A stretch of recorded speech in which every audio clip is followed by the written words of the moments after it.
Kalau memang sudah tak cinta, tak usah kau paksakan diri. Hidup ini cuma sandiwara, pilihlah yang pasti untuk membuatmu bahagia. Mungkin ku sudah bukan siapa-siapa, dan mungkin ku sudah tak layak untuk dihargai. Tapi ingat, ku masih punya harga diri. Ku masih punya masa untuk memperbaiki diri.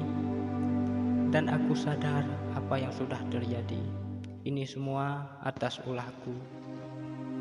Meski waktu telah tiba, perpisahan semakin jadi, rasa ibaku padamu tetap abadi.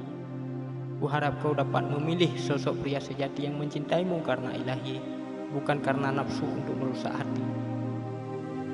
Sebuah sapaanku ini lewat puisi, goresan tangan hati yang suci. Lewat media aku terbangkan sebuah pesan, semoga ini dapat kau pahami dan mengerti atas sebuah tulisan. Bila sudah benci, bencilah, dan hapus semua kenangan yang ada. Dan bila rasa iba masih tersimpan di sanubarimu, jadikanlah aku saudaramu, dan buanglah rasa kejimu dalam memandangku, dan maafkanlah atas segala kesalahanku. Sekian, Muhammad Iqbal Bas.